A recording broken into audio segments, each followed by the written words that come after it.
环球大战线深入世界最前线，全球各地的观众朋友，大家好，我是叶思敏。先欢迎来宾，前资深外交官介文吉介大使。思敏好，各位朋友大家好。时事评论员王上志上志哥。思敏好，观众朋友大家好。资深媒体人彭华干哥。主持人好，各位晚安。好，观众朋友，今天赶快来关心，在这一场中美的贸易战，川普是正式的认输了吗？我们今天要来关心的是，中美这一场协议也被李承刚逼的，美国必须得要妥协让步，退回原点。现在美国自己内部也有许多的问题哦，尤其是通膨高涨，吃不起又喝不起咖啡，吃不起牛肉，连巴西这一回川普都得跟他做退让了，怎么回事？今天一起来做解读。今天开场3个火线话题，会请来宾来帮我们做解答。首先第一个，川普宣布了说，这一次呢，中美之间有一个谈判哦，是史上最伟大的协议，但是被专家直批，你只是把这个谈判回到了自己刚开始在4月份掀起贸易战的这个原点而已。这一回，川普被李承刚逼到投降了吗？第二点，我们今天要来关心的是，确实现在大陆有可能就稀土来这个暂缓他的惩罚1年。川普这一回则是拉着澳洲、抱着日本跟东协国家一起，希望能够来生产稀土。这是真能摆脱中国卡喉的命脉吗？还是美国只是在延长被勒索的一个时间？另外，今天也会来关心到的是，美国的物价民生已经越来越高了。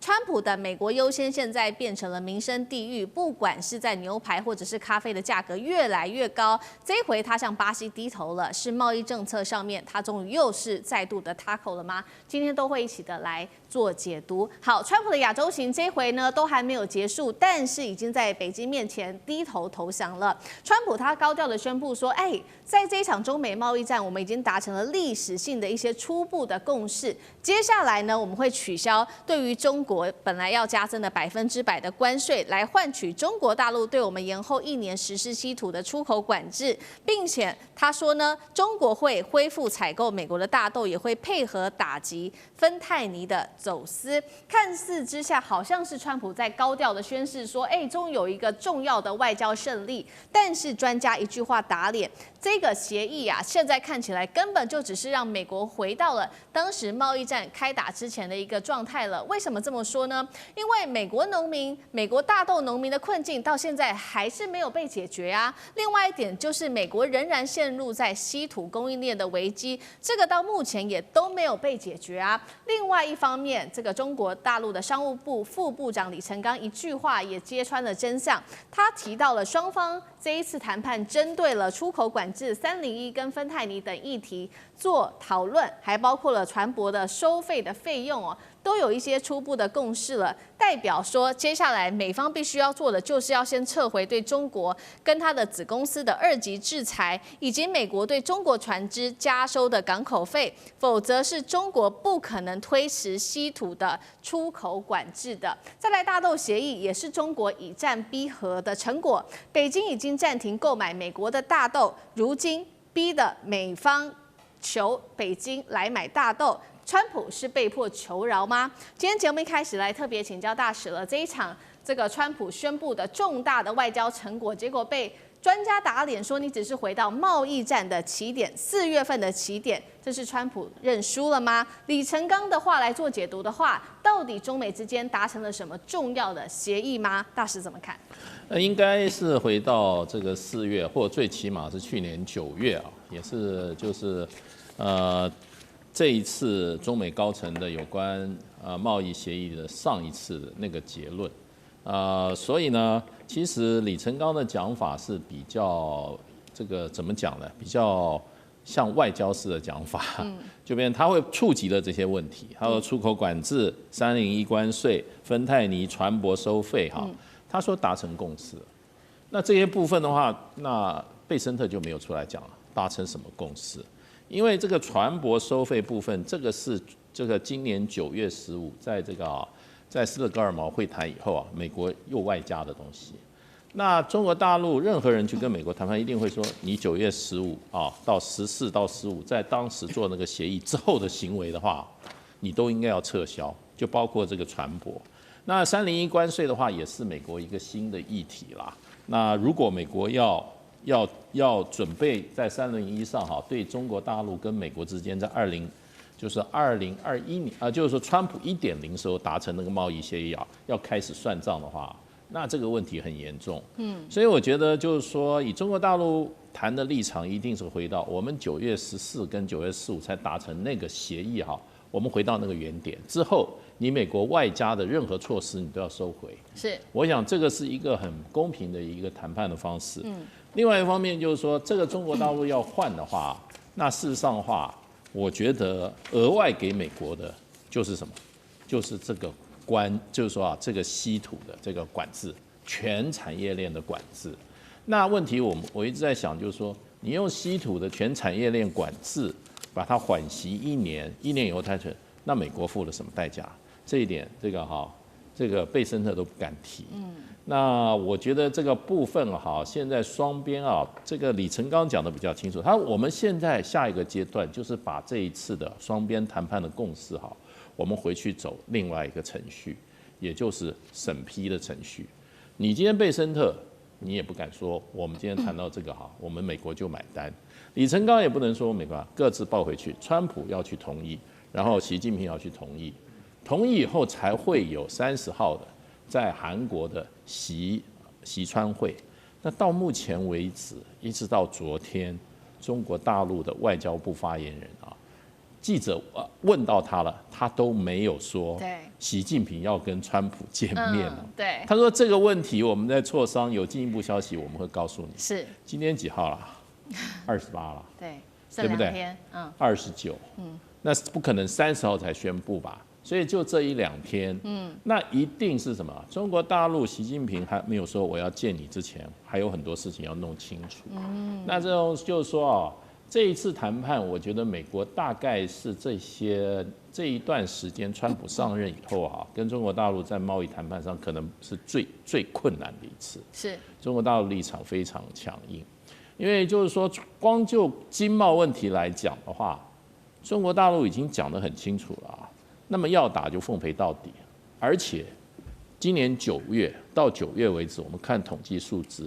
美国市场只占中国大陆所有对外销售的10%了，短短一段时间就已经把从14%到15%变成10%了，所以中国大陆事实上在快速跟美国的市场在脱钩那做最后我今天卖了100块钱，我只有10块卖到美国，我到最后10块也不要了，所以现在要谈什么？我觉得美国现在要考量的是什么我觉得应该是对美国来讲最困难的一个问题，我认为就是台湾问题好，这次的中美谈判，原本的习川会会不会真的正式的在周4登场？我们会持续的来做关注。但是这一次被视为是最困难，中美之间谈判最困难的一次其中一个中国大陆手上的筹码就是稀土了。现在来自于《华盛顿邮报》特别做了一个分析，这次的协议上，本质上他认为是让美国争取到中国的稀土勒索缓刑，只有1年短短的时间而已。但是现在的关键点是，大陆还是掌握了90%的精炼技术这是美国短期内根本无法达成的一件事情。就算他有了其他的盟友、其他的盟国一起帮忙，或许也非常的困难。现在澳洲这个川普找上了澳洲来做帮忙又飞到日本跟高市早苗见面，谈这个签署关键的矿物协议，还拉了东协3国一起来共建稀土供应链，希望能够在1年之内能够摆脱来自于大陆的依赖，真的有可能吗？上次哥又怎么看？我想在今天我们录影时间当中的上午呢，高市早苗跟川普见面，那当中谈了很多东西，也会签了很多东西。其中最让我侧目的，就是在美日双方签了一个确保稀土供应的这个联合声明。那这个东西很微妙那为什么这样微妙？因为我个人认为，整体评估，美国虽然很希望在最短时间之内，川普说希望1年之内就可以摆脱有关于稀土方面被掐脖子的部分的难关，但是当然众所皆知，全世界所有的专家，包括资本圈都说不可能。但我认为大家特别注意日本在稀土方面的这个特别的角色，我认为很值得未来在我们的节目里头持续观察下去。为什么呢？因为我们首先来看眼前，在中国大陆最近这一波发布了有关于虚投的全球管制，我们放眼看全世界的所有的工业密集的部分的国家有实力的，只有一个国家非常淡定，就是日本。日本在这方面对于中国大陆的管制没有什么太多的反应或抗议，或者有很多的焦虑。那么在观察家包括资本圈也都发现到了。那主要的原因当然还是在于对于稀土。中国稀土这件事情，全世界最早感受到掐脖子的，其实就日本。而且早在2008年，日本自己本身的产业调查的白皮书就提到稀土这件事情是很重要。而且在2010年，当时就发生了中日的稀土的很大的争议。当时中国就掐住日本的稀土，早在2010年。所以，也就15年前，日本跟中国就发生了稀土的冲突。从那之后，其实我们就看到日本有很多积极的动作。首先，它在全世界，包括秘鲁、包括澳洲，都开始在找有关于稀土本身的矿源，在签合作，就如同美国现在在做的。他们15年前开始做了，还有日本自己在挖附近他们海底本身的海底里面的稀土。好，重点来了，找得到稀土矿源、提炼技术的。我们都知道，日本其实在各方面来讲，跟德国一样，是少数除了中国之外，有比较好的提炼分离技术的这个国家。所以这15年来，到底日本发展了多少？但你说真的很厉害，不知道。但因为毕竟里头有2大的日本的这个他们的短板。因为稀土上次提过，第一个要高能耗，对，第二个部分要高化学污染才能够分离那么多，包括所谓的轻稀土跟重稀土，尤其重稀土是非常非常污染的，所以这个在日本这岛屿国家是承担不了的。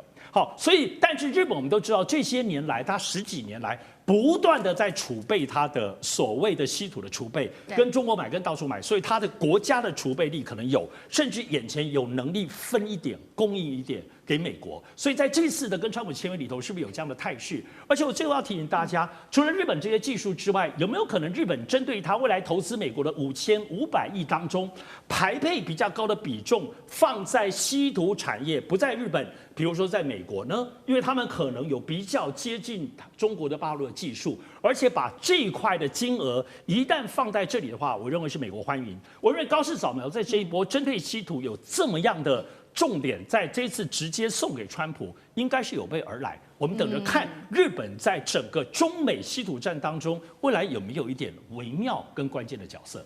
好，这个是稀土战，然后刚刚也提到了大豆战。那另外一方面，我们要持续看到，这些都是在关税战框架下发生的事情哦。现在是美国自己国内又炸锅了，原因是因为这一场关税战打到现在哦，美国的物价跟通膨早就已经高得不得了了。尤其是川普这一回也针对了巴西课征高达50%的高关税，结果导致的是美国人常常吃的牛肉价格还有咖啡价格都暴涨。首先，我们看到牛绞肉价格在过去几个月暴涨了12.9%，牛排上涨的幅度超过了16%，咖啡豆的价格更是涨了12.7%。民众啊，吃不起牛肉，喝不起咖啡，变成了这个通膨痛感最高达到20年的一个最高点哦。那川普的美国优先现在是不是叫做美国受害呢？于是川普这回就赶快的去跟巴西谈了，说呢是不是来用这个取消对你的50%的关税，换取你的一些物资进口到美国来，被视为是对巴西又塌口了。干哥怎么看？好，这又是 TACO 嘛 ，TACO 对不对？对，我把你弄得很高不是，我把这事情就是说关税弄得很高，然后造成市场的恐慌跟波动，那你当然股市就下跌嘛。下跌之后呢，我们现在又来，我们来谈一下啊，让它那个指数再反弹回来。这种阴谋虽然说我们现在查不到证据，但是我们听说川普家族就常常搞这一套，对不对？到底家族之中赚了多少钱？这个有待以后的调查。我觉得总有一天会水落石出。可是现在讲的是国计民生，你现在国计民生怎么办？现在因为牛排大家知道是非吃不可的，尤其对美国人来讲。但是他从2016年以来，美国国内大家要知道，美国自己本身是牛肉最大的出产国，它自己本身是全球最大，就像它是最大的石油蕴藏国一样，它从不开采。那但是现在从2016年以来，它9年的时间里面，他们说现在美国能够处理的牛只是9年以来的最低，就是大幅下降。为什么？因为老实讲，第一个是因为价格问题，第二个是因为关税的问题，所以本来都是从巴西进口嘛，现在要收50%的关税，好啦，那我可以跟你讲啦，那我们就不进口牛肉给你们了。所以他现在连8个月的牛肉都涨价，都涨价的情况之下，我跟你讲，现在还有一部分是被卖场吸收，但是那个好事多他就讲了，最多到明年初吸收不了，对为什么？还是给你们消费者，你们要转嫁，你们要被我们转嫁。现在我们有到就是说一般这个消费者，其实我们在这个台湾的市场 ，Costco 是一个就是好事多是一个非常夯的一个平台。那我们自己去买，像我们自己去买那个牛肉啊，不带骨的那种牛肉片有没有？我一看就知道，那个价钱就涨了。虽然不高，但是你就有一种感觉，因为经常买的消费者就有一种感觉。他说没有，其实现在才刚开始，要明年才开始。为什么？因为明年的惩罚性关税你才会看到结果嘛。是，所以现在巴西他就说好，牛肉我们也不出口，为什么？我们要付50%。那我们现在就暂时不要出口，让美国你自己来想办法。这就是牛肉，但是牛肉对于美国的民生必须来讲的话，它总是摆在第一位。其实它比咖啡还重要。讲到咖啡，咖啡更惨。咖啡你知道现在怎么样吗？我们先不要讲巴西，我们讲从 Costa Rica 啊到那个什么到非洲的喀麦隆，从美洲到非洲，因为美洲跟非洲的咖啡农不像巴西的咖啡农那么大户哦，他们都是属于比较个人化的那种商户。他们说现在不出口了，为什么？因为我们出口咖啡我们赚不到钱啊，对不对？我们现在一定要付美国那么高的关税，算了，我们就不卖给美国了。那现在怎么样呢？他们都不卖，巴西也不卖，而且巴西不卖，巴西还很快乐，你知道为什么吗？因为巴西的牛肉跟咖啡都降价了。它供应国，美国现在市场对啊，不输出到美国，我们在国内市场卖反而更便宜，而且巴西的商人现在有囤货的现象。他就说我们现在就是我们抓着咖啡，全球的供应量一年大约是6000万袋，现在已经下降到3700万袋。大部分都在巴西的那个商人的手中，他就说我不卖。那你想想看，美国人起床第一件事情就喝咖啡，没有咖啡可以喝，怎么行呢？对，星巴克已经讲了，一样，到明年年初你们就知道下场。为什么？现在我们还不让你们看到，但是到了明年初，你就会发现说，原来早上喝咖啡变成一种奢侈的行为。好，谢谢干哥。那我们休息一下，马上回来。地缘政治、美中之争、战略价值、强权崛起、小国生存，现在与未来洞悉事件走向，掌握世界脉动，全球观点尽在环球大家。